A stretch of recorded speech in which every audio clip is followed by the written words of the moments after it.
Today we talk about relationships and infertility. I'm Dr. Mark Amos, and this is Taco About Fertility Tuesday.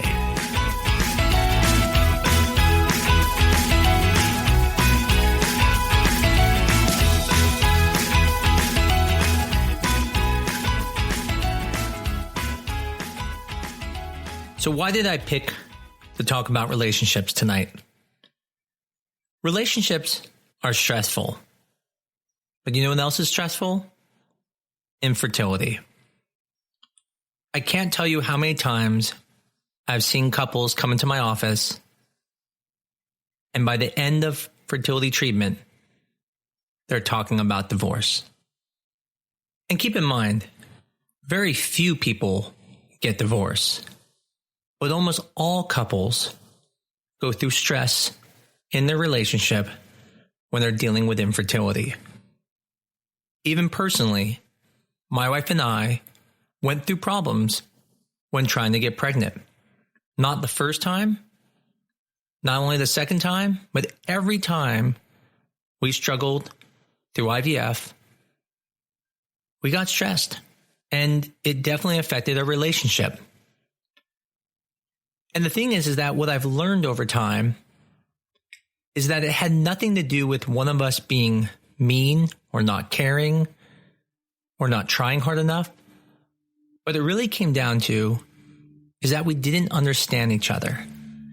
And so today I want to talk about understanding infertility from the other person's perspective, both the men and female. Now, I understand not everyone fits in a box. This is not going to be for everyone, but this may be helpful for some of you. This may be something that opens up communication lines.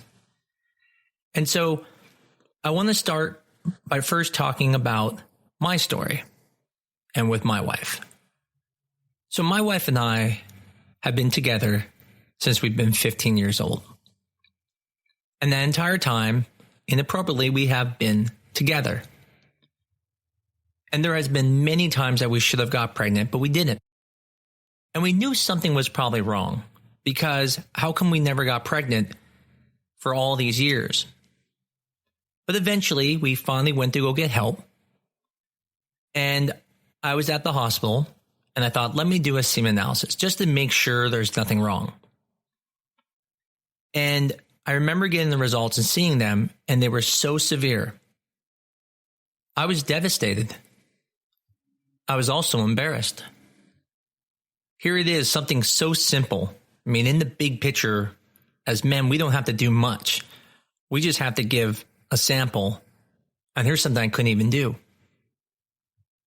See, the thing is, my wife and I wanted to be parents more than anything. I remember when we got married, one of the things I discussed with my wife is how important it was for me to be a dad and how I wanted one of us to be home with our kids. I always knew I wanted to be a parent. So this wasn't just, oh, we're going to have troubles. I was already an obstetrical and gynecological resident, so I knew what it meant. It meant that we weren't getting pregnant without help. As a male, some of the frustrating parts were first, there was nothing I could do. I mean, all my parts worked, but how do I control this?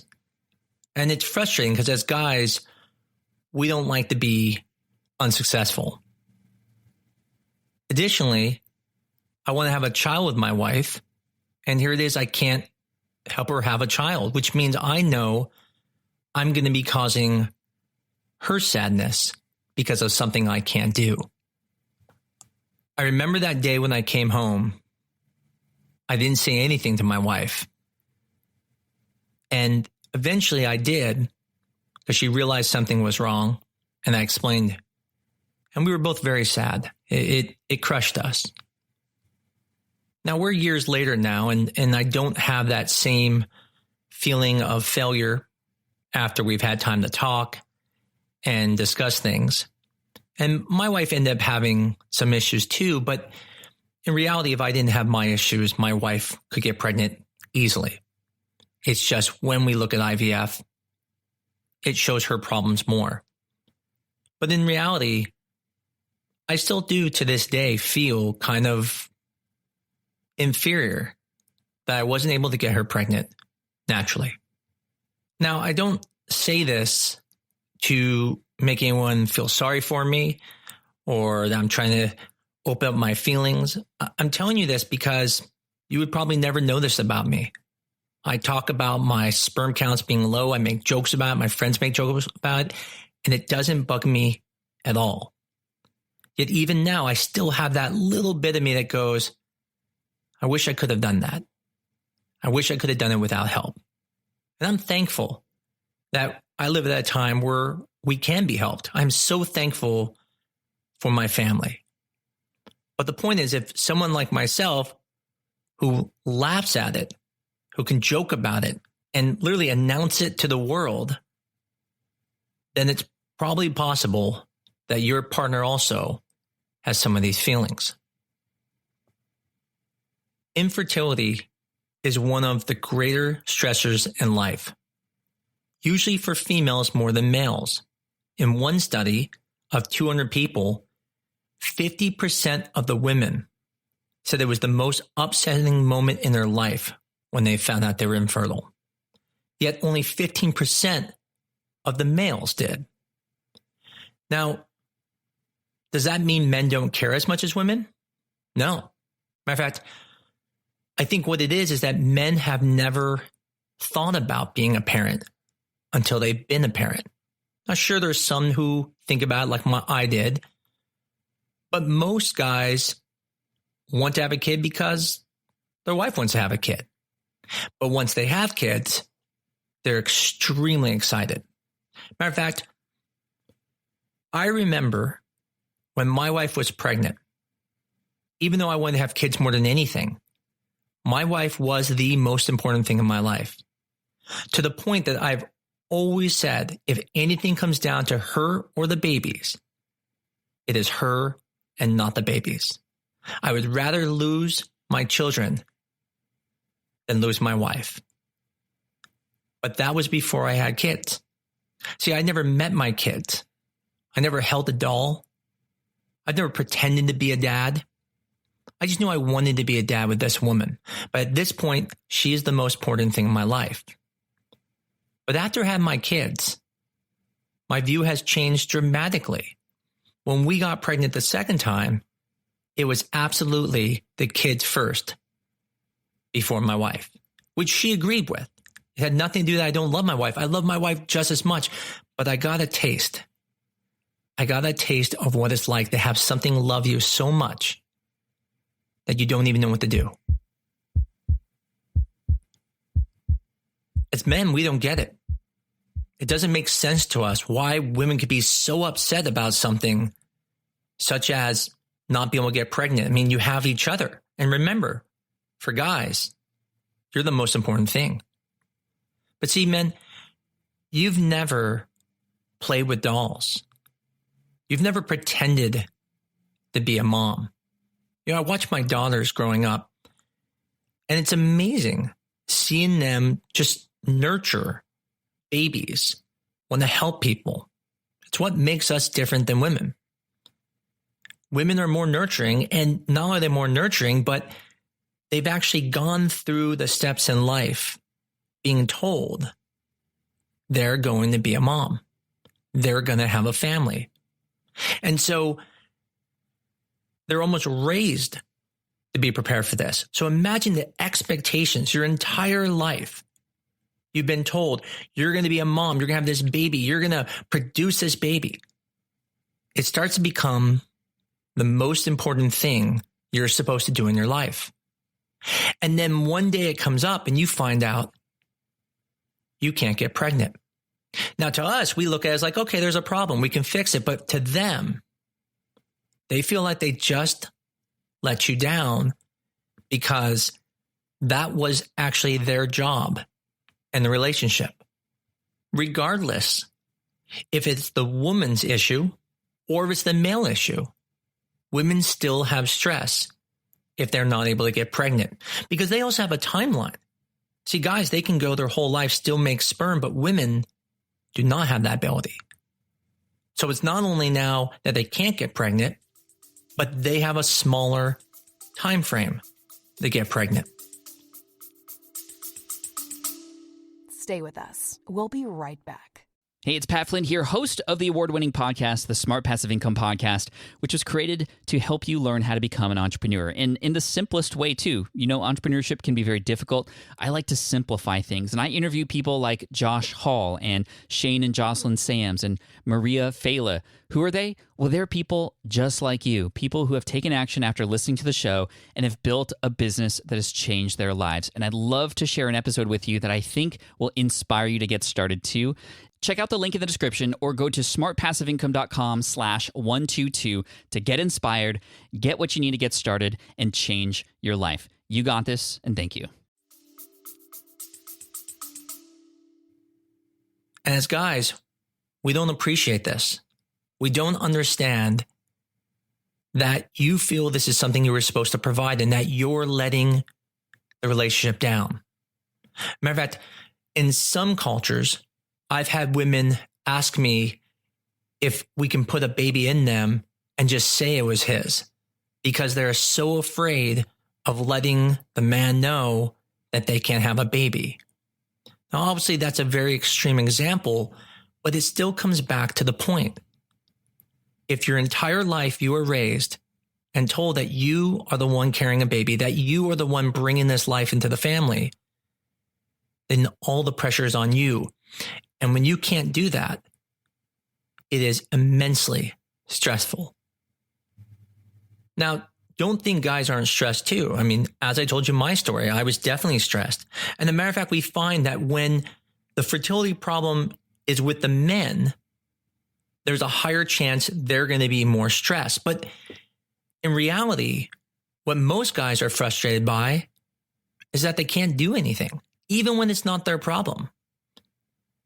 It doesn't make sense to women, but for men, it is extremely, extremely frustrating when you have to rely on someone else to get something done.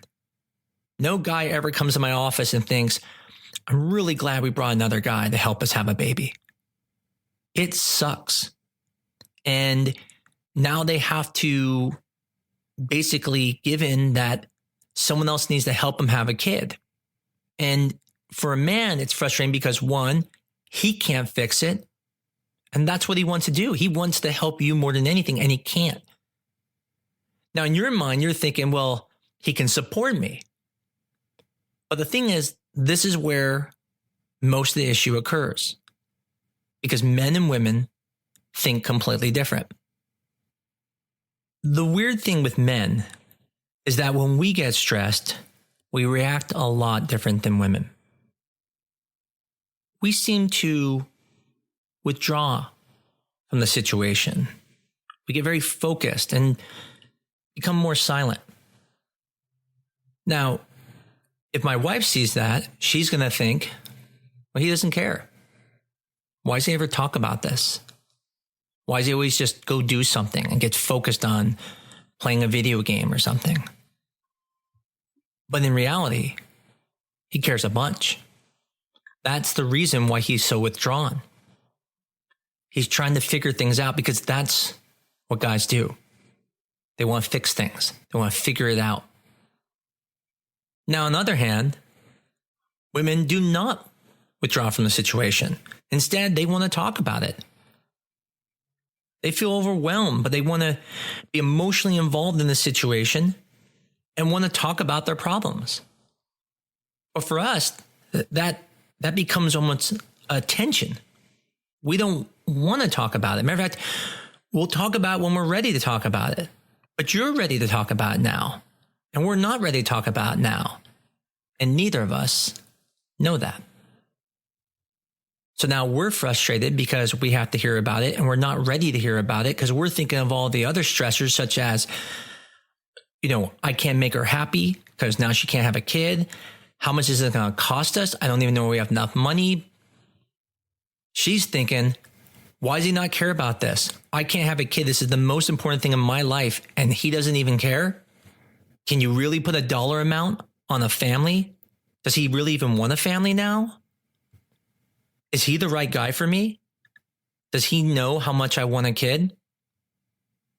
And the simple answer is no. He doesn't know how much you want a kid because he has never thought about being a parent like you have. He has never pretended to be a parent. He has never dressed up a doll because that's just not the way he was raised.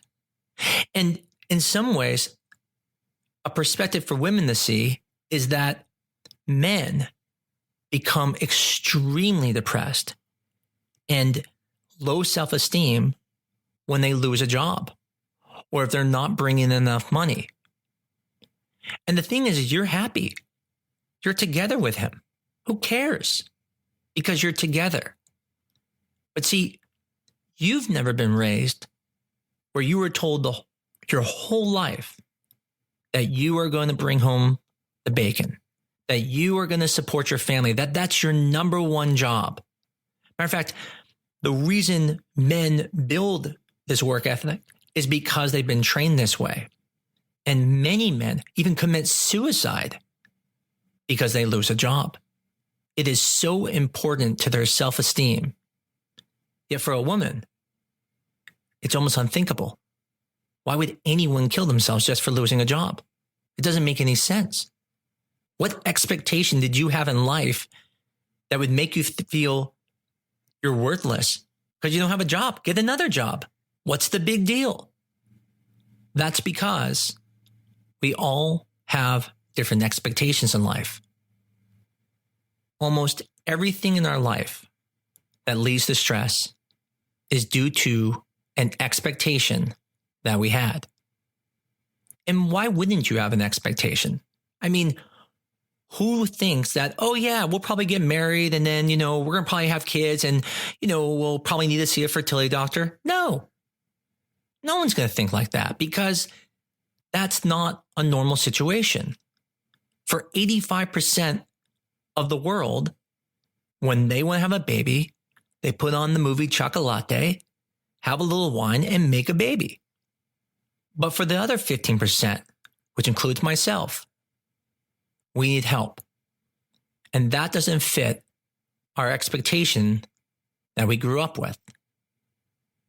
I don't expect this podcast to be the resolution in your relationship. Matter of fact, I don't expect you to get anything out of this with regards to fixing a relationship. My point of doing this podcast was to make sure that everyone realizes this is normal.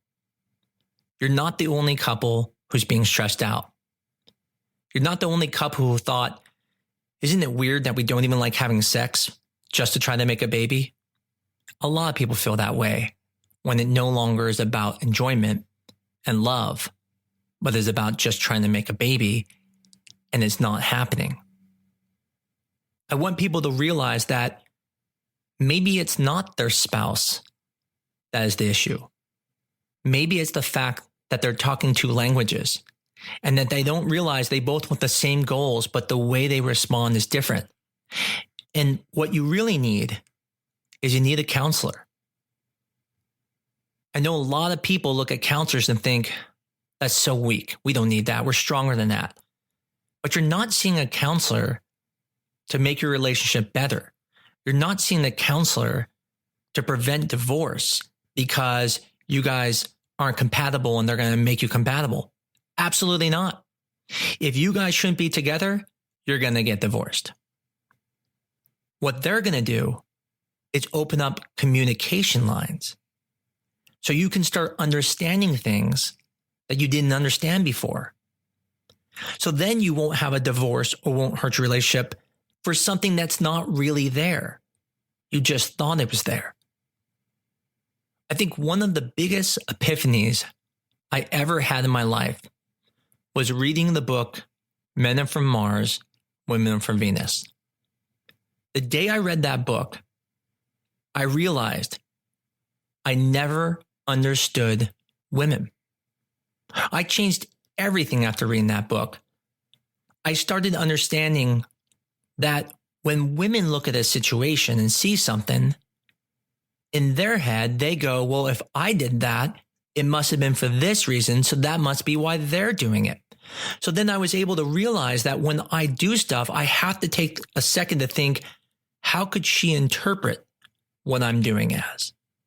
And so it's allowed me sometimes to get myself out of trouble when I realize I did something and then I turn around and said, wait, do you think I'm doing this because of that? And she goes, yes. I go, no, that's not what I'm doing. She goes, okay, good. I'm glad you clarified. See, if I didn't clarify, I was probably going to be dead. But I clarified it because it opened up my mind to understanding that. Additionally, my wife learned about me. She understood that sometimes I'm stressed about something and I don't want to talk about it. And instead of making me talk about it when I don't want to talk about it, she gives me space. She knows I'm going to do something stupid just to get my mind off of it. But eventually when I'm ready, the only person I'm going to talk to is her. One of my favorite examples with my wife and I of misunderstanding each other as couples is when my wife started talking about the Christmas tree at New Direction Fertility Centers. It's a large tree. It's 12 foot tall. It's pretty wide. And so we were home one day and she says to me, yeah, that Christmas tree, it looks really narrow. And I said to her, no, it's just really tall. So it looks really narrow. It's actually pretty wide. I told her it's like almost 6 feet. Now I know what you're thinking. You're saying, okay, this doesn't seem like a story at all. Where is Dr. Amos going with this? I mean, how does this relate to women and men getting in arguments in relationship? And from my perspective, I agree with you. This seems like such a benign story. Well, if you thought that, you are definitely wrong. See, me being the man, I was being analytical. I was fixing the conversation. She thought it was narrow, and I was just explaining to her that the illusion of it being narrow was there, but in reality, it was actually wide. Now, here's where it takes a very strange turn. And for women, you're going to understand this, but for guys, we're still confused. See, the thing is I'm 6'2", and my wife, she's 5 foot tall on a good day. Now, in her mind, she's thinking, okay, is he saying I'm fat? Now, before she says this, I made another example and said, hey, like in our house, our doors look really skinny because we have 9 foot doors. But in reality, they're normal width doors. So my wife turns to me and says, so what, you think I'm fat? Now, the right response should have been, no, sweetie, I apologize. I didn't mean to. But see, I didn't do that. Instead, I said, what? Why would you think I mean you're fat? And then she says to me, well, you're tall and look thin, and I'm short, so does that mean I look fat? Now, don't take my advice here, but then I said, I don't know why you're worried about your butt. You're not fat. And then she says to me, I wasn't worried about my butt, but maybe I should be. So now I'm confused and I say, well, what were you worried about? And she said, my stomach. And I said, but that's protrusion. We were talking about width. That's when I got the eye that I knew if I didn't shut up, I was going to be dead. So I kept quiet. But this is a perfect example of how something as goofy as a tree width became a little bit of an argument. And we love each other. I mean, nothing came of it. But the point is, as a guy, honestly, would you ever think that saying a tree is wide would make your spouse think that they're overweight? And this is why you have to always remember that you cannot assume that she's specifically mad at you, but that she sees the situation different from you. She sees your responses different. And for women, it's important when you're looking at your spouse to understand that their perspective may be different. that maybe they're really just talking about a tree and talking about the tall doors, that it has nothing to do with you. See, over these years, I've finally understood now that when my wife asks me, how was work today? I used to think she meant, what did I do at work? How was work? And what I really realize she means now is, did my day go well? And do I want to know about her day? And here's the thing. Honestly, sometimes I don't. I just want to go home and get something done. But I realize it's important to her. So I ask her, it went fine, same day. How did your day go? And that little thing there will help our relationship more than in my mind thinking she must be so proud of me. I worked hard all day. See, again, another view that we may not appreciate as guys is that we think when we're at work all day and we're working that we should be getting some credit for this. And we get a little. They're appreciative. But if you come home from work and you're so exhausted that you don't have time to give her any attention, then the work isn't that good. Matter of fact, it's actually detrimental. Now, this again creates a struggle because for us as men, this is part of what makes us men.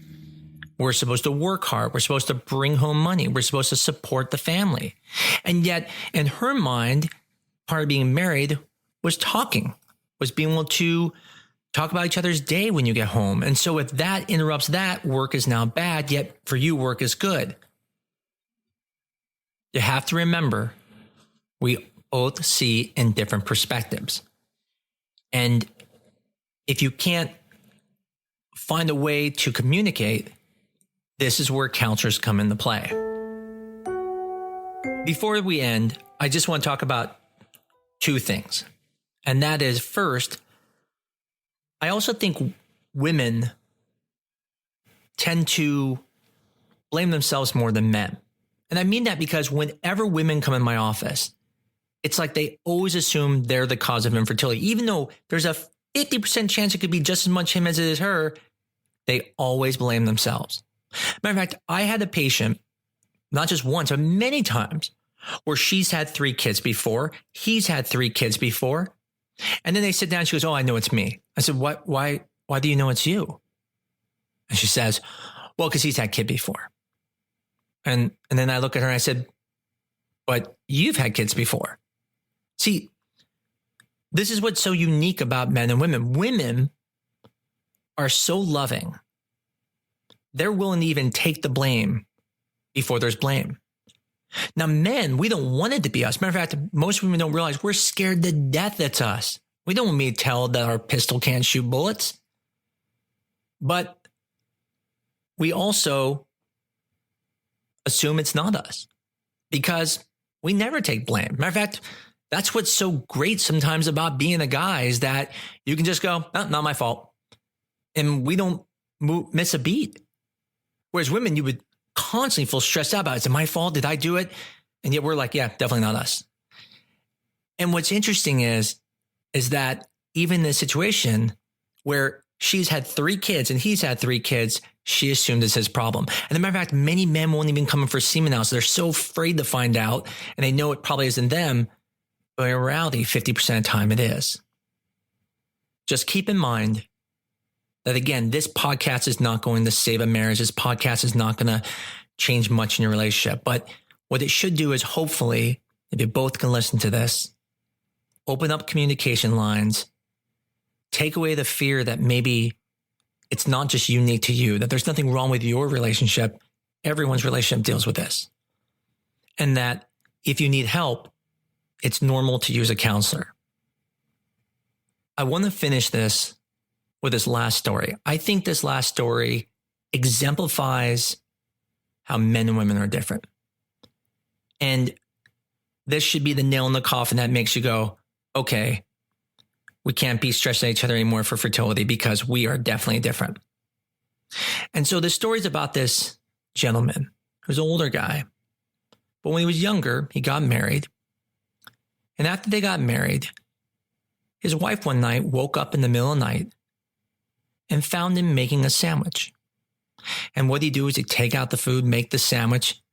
And every night, early in the morning, he did this. And he's been doing this for many, many years.